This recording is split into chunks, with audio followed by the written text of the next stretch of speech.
प्रश्न नंबर 61 है, सुभाष चंद्र बोस ने कांग्रेस के अध्यक्ष के पद के लिए चुनाव लड़ा, तो उत्तर है सी 1938। कांग्रेस के हरिपुरा अधिवेशन 1938 में सुभाष चंद्र बोस के अध्यक्ष के रूप में पहली बार चुना गया। 1939 में सुभाष चंद्र बोस ने कांग्रेस के अध्यक्ष पद के लिए दावेदारी की, परंतु गांधी जी पट्टाभी सीतारामैया को अध्यक्ष बनाने के पक्ष में थे। प्रश्न नंबर 62 है, मुस्लिम लीग ने मुक्ति दिवस मनाया, तो उत्तर है ए 22 दिसंबर 1939। भारत के द्वितीय विश्व युद्ध में शामिल होने का विरोध करने के उद्देश्य से कांग्रेस के सदस्यों ने 22 दिसंबर 1939 को प्रांतीय मंत्रिमंडल से त्यागपत्र दे दिया। इसी दिन 22 दिसंबर 1939 को मुस्लिम लीग ने कांग्रेस मुक्ति दिवस के रूप में मनाया। प्रश्न नंबर है 63। अक्टूबर 1940 में गांधी जी द्वारा शुरू किया गया व्यक्तिगत सविनय अवज्ञा आंदोलन का प्रारंभ प्रथम सत्याग्रही कौन था? उत्तर है ये आचार्य विनोबा भावे। अगस्त प्रस्ताव को पूरी तरीका से अस्वीकार करते हुए कांग्रेस ने गांधी जी के नेतृत्व में व्यक्तिगत सत्याग्रह शुरू किया। यह सत्याग्रह ब्रिटिश सरकार की भारत नीति के नैतिक विरोध के प्रतीकात्मक अभिव्यक्ति थी। व्यक्तिगत सत्याग्रह की शुरुआत 17 अक्टूबर 1940 में हुआ। विनोबा भावे प्रथम सत्याग्रही थे। पंडित जवाहरलाल नेहरू दूसरे सत्याग्रही थे। प्रश्न नंबर 64 है, निम्न में से किसने क्रिप्स प्रस्ताव को पोस्ट डेटेड चेक कहा? तो उत्तर है बी एम के गांधी। ब्रिटिश सरकार ने ब्रिटिश मंत्रिमंडल के एक सदस्य सर स्टैनफोर्ड क्रिप्स को भारत भेजने का निर्णय लिया गया। तभी भारतीय सेनाओं के साथ बातचीत करके कोई समाधान ढूंढा जा सके। क्रिप्स भारत में 3 सप्ताह रहे और भारतीय नेताओं के साथ विचार विमर्श करके उन्होंने अपने प्रस्ताव की घोषणा की। महात्मा गांधी ने इसे उत्तर तिथि या चेक पोस्ट डेट चेक कहा। प्रश्न नंबर 65 है, भारत संविधान सभा का गठन प्रस्तावित किया गया, तो उत्तर ए क्रिप्स मिशन के द्वारा। क्रिप्स मिशन के तहत युद्ध के पश्चात भारत में डोमिनियन अधिराज्य का दर्जा दिया जाने का प्रस्ताव था। इसके साथ ही क्रिप्स मिशन द्वारा संविधान निर्मात्री निकाय की संरचना के लिए प्रस्ताव किया गया। प्रश्न नंबर 66 है,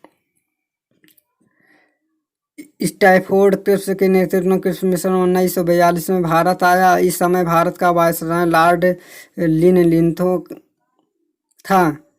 23 मार्च 1940 को मुस्लिम लीग का अधिवेशन लाहौर में हुआ। इसी अध्यक्षता मुस्लिम मोहम्मद अली जिन्ना ने की। इस अधिवेशन में भारत से अलग एक मुस्लिम राष्ट्र पाकिस्तान की मांग। इस समय भी भारत का वायसराय लॉर्ड लिनलिथो था। प्रश्न नंबर 67, भारत छोड़ो प्रस्ताव अखिल भारतीय कांग्रेस समिति द्वारा पारित किया गया।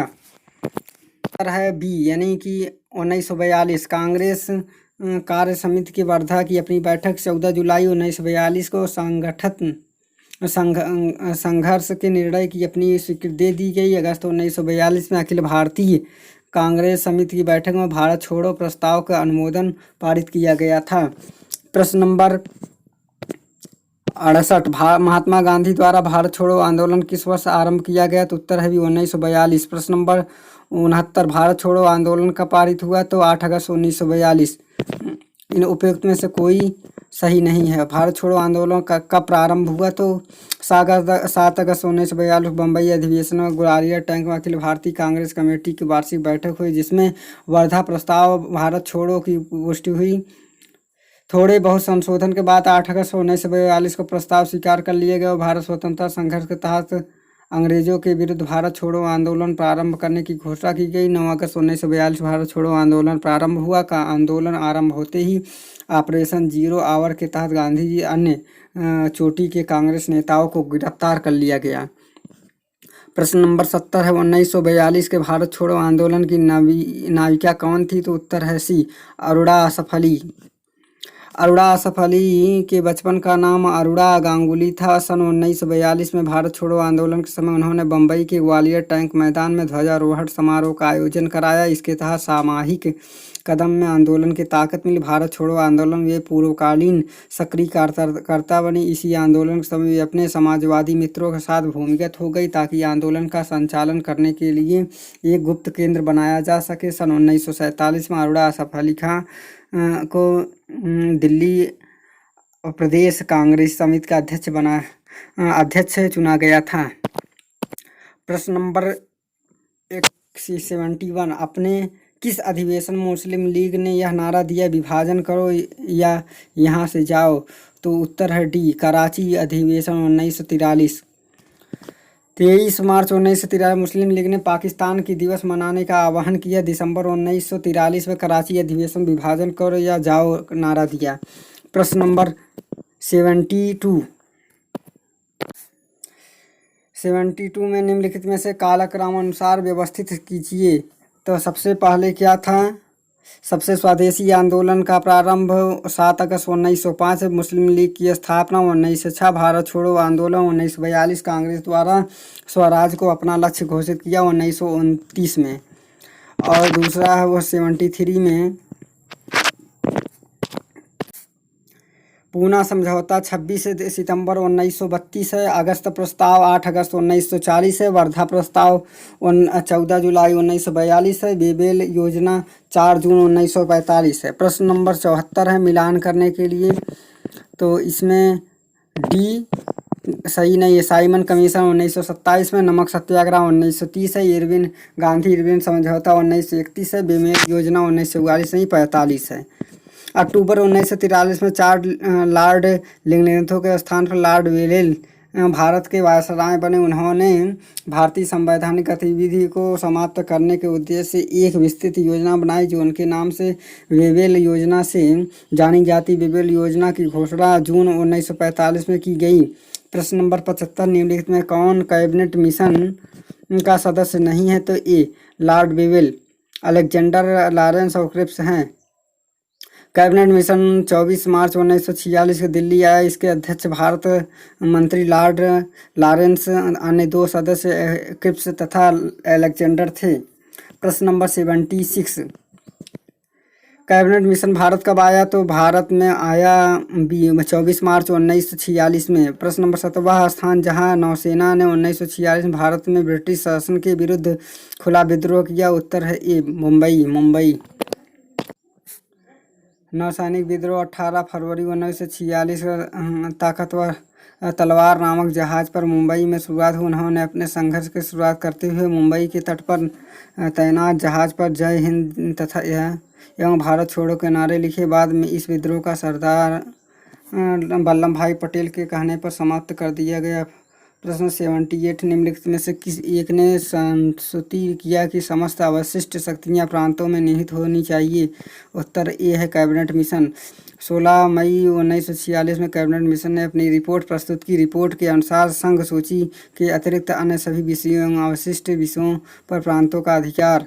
प्रश्न नंबर 79, इनमें से कौन अखिल भारतीय कांग्रेस समिति का सभापति था जब 6 जून 1946 कैबिनेट मिशन योजना पर विचार करने के लिए बम्बई में इसका अधिवेशन हुआ? उत्तर सी जवाहरलाल नेहरू।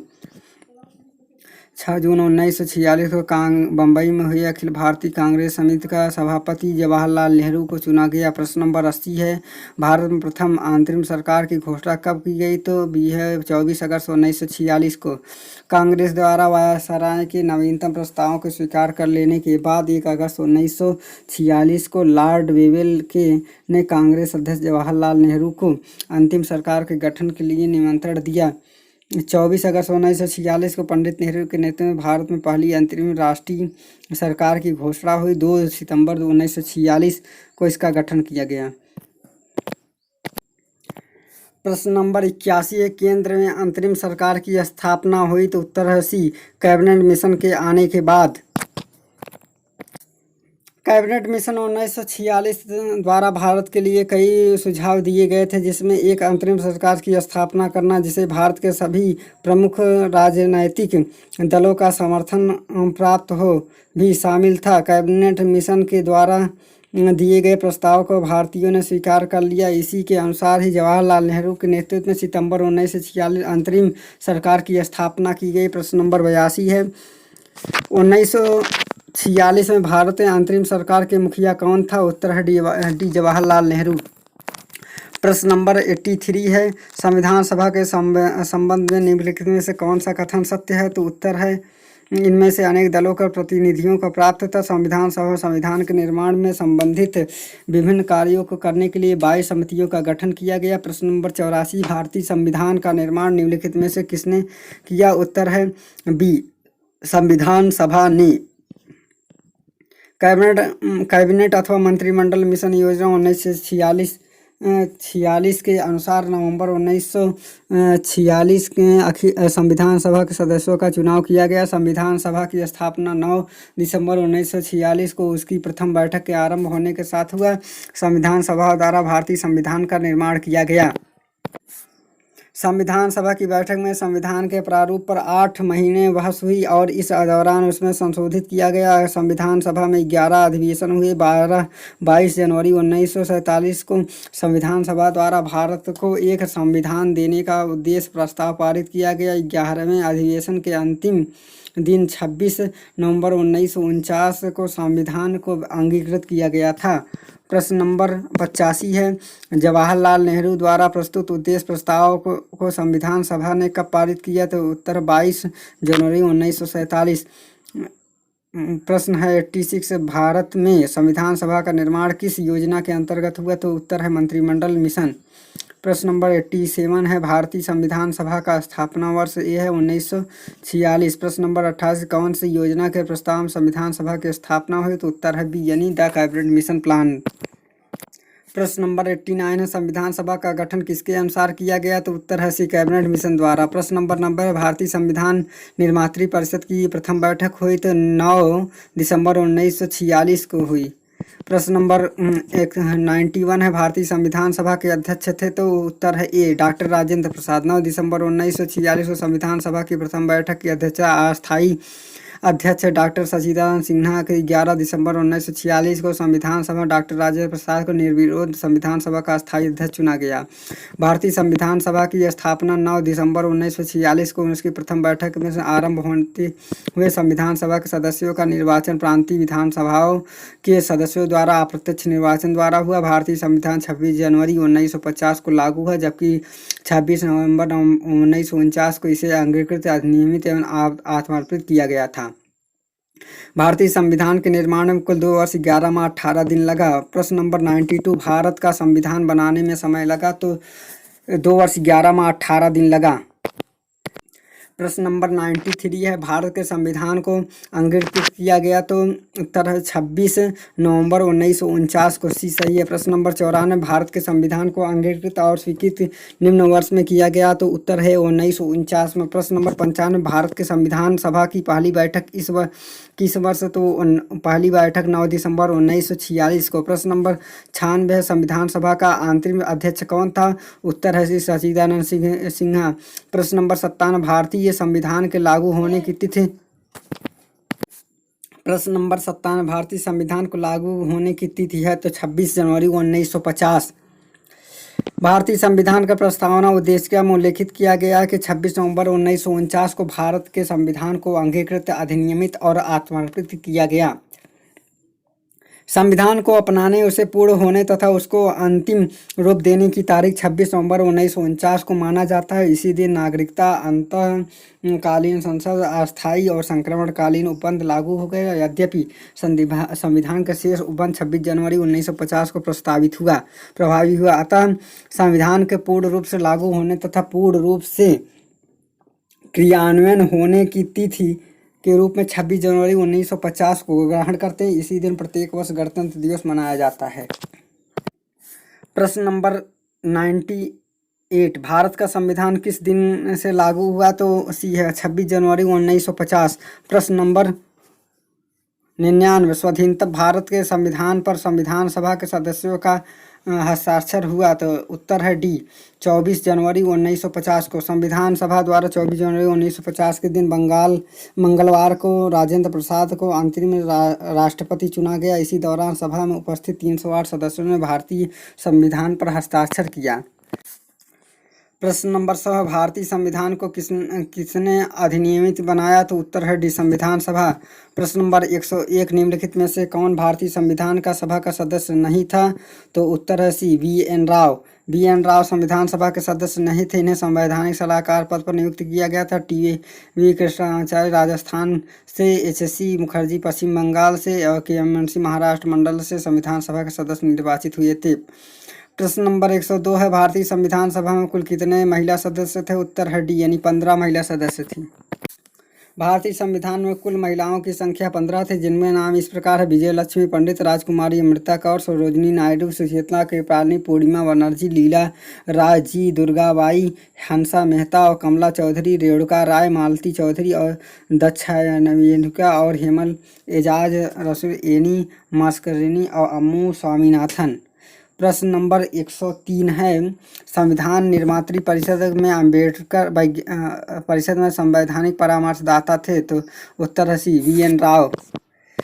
संविधान निर्मात्री परिषद संविधान वैधानिक परामर्शदाता वी एन राव ने ही संविधान का पहला प्रारूप तैयार किया, जिस पर विचार एवं परिवर्तन करके प्रारूप समिति द्वारा संविधान सभा के समक्ष संविधान का मसौदा प्रस्तुत किया गया। संविधान सभा ने संघ संविधान समिति सहित कुल मुख्य प्रमुख समितियों का गठन किया। ये मुख्य समितियाँ: नियम समिति, डॉक्टर राजेंद्र संचालन समिति, डॉक्टर राजेंद्र प्रसाद से रियासत समिति, डॉक्टर राजेंद्र प्रारूप समिति, डॉक्टर भीमराव सलाहकार समिति, सरदार वल्लभ भाई पटेल संघ शक्ति समिति, जवाहरलाल नेहरू संघ संविधान समिति, जवाहरलाल प्रांतीय विधान समिति, सरदार वल्लभ भाई पटेल। प्रश्न नंबर 104 संविधान सभा का विधिक सलाहकार कौन था? तो उत्तर है सी वी एन राव। प्रश्न नंबर 105 भारत की संविधान निर्मात्री सभा का कानूनी सलाहकार कौन था? उत्तर है बी यानी बी एन राव।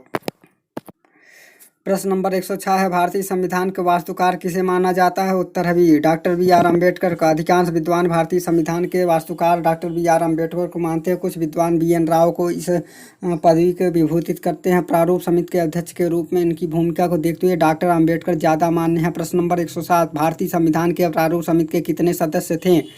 तो उत्तर है सी 7 सदस्य थे। संवैधानिक सलाहकार वी एन राव के निर्देश में तैयार भारतीय संविधान प्रारूप समीक्षा के लिए संविधान सभा में 29 अगस्त 1947 डॉक्टर बी आर अम्बेडकर की अध्यक्षता में 7 सदस्यों के प्रारूप समिति का गठन किया गया। इस समिति में निम्नलिखित सदस्य थे: डॉक्टर बी आर अम्बेडकर अध्यक्ष थे, एन गोपाल स्वामी अय्यर, के एम मुंशी, ए के स्वामी अय्यर, सैयद मोहम्मद सादुल्ला, एम ए मित्रा, इसके स्थान पर माधव राव सदस्य, डी पी खेतान इनकी मृत्यु के बाद कृष्णाचारी सदस्य। प्रश्न 108 है डॉक्टर बी आर अम्बेडकर संविधान सभा के निम्न में किसके अध्यक्ष थे? प्रारूप समिति के।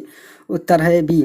प्रश्न नंबर 109 है संविधान प्रारूप समिति का अध्यक्ष कौन था? Doctor B R Ambedkar. उत्तर है डी। प्रश्न नंबर 110 है संविधान सभा में अपने समापन भाषण में डॉक्टर बी आर अम्बेडकर ने निम्न में से किसे अपनी त्रिमूर्ति में नाम चुना था? उत्तर है बी यानी लचीलापन। डॉक्टर बी आर अम्बेडकर ने संविधान सभा को अपने समापन भाषण में लचीलेपन की त्रिमूर्ति की अंतर्गत नहीं रखा था। डॉक्टर बी आर अम्बेडकर त्रिमूर्ति में शामिल थे स्वतंत्रता, समानता और भातृत्व। प्रश्न नंबर 111 नीचे दे वक्तव्य कथन और कारण। भारतीय स्वतंत्रता अधिनियम 1947 भारत के ब्रिटिश शासन का अंत किया। सही है। भारतीय स्वतंत्रता अधिनियम 1947 ने भारत के लिए एक विस्तृत संविधान की व्याख्या की। तो ए गलत है, तो उत्तर है सी। ए सही है पर आर गलत है।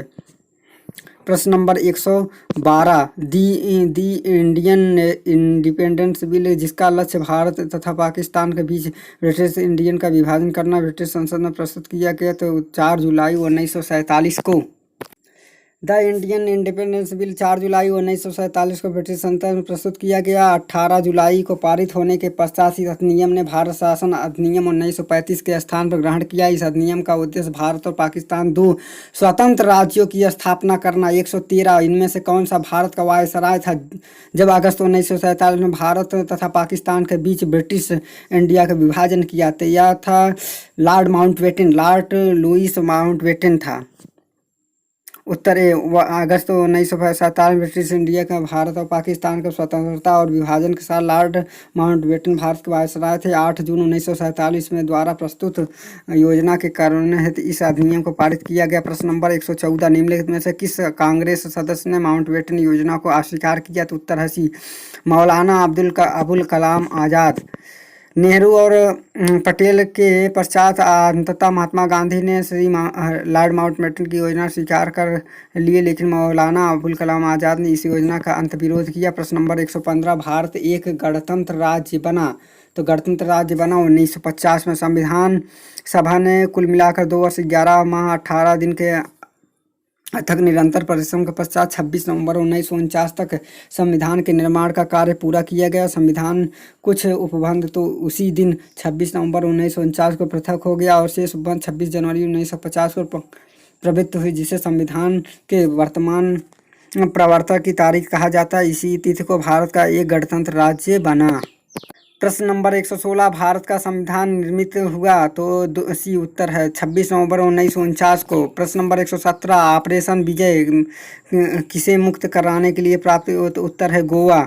भारतवर्ष 1961 में गोवा को पुर्तगाली मुक्त कराने के लिए चलाए गए सैन्य अभियान कूट नाम ऑपरेशन विजय था। प्रश्न नंबर 118, राजा राम मनोहर लोहिया जाने जाते हैं? तो समाजवादी अवधारणा के लिए। राम मनोहर लोहिया भारत के स्वतंत्र संग्राम सेनानी, प्रख्यात चिंतक व समाजवादी विचार वे समाजवादी भी इस अर्थ में थे कि समाज ही उनका कार्यक्षेत्र था और वे अपने कार्यक्षेत्र को जन मंगल की अनुभूतियों से महकाना चाहते थे।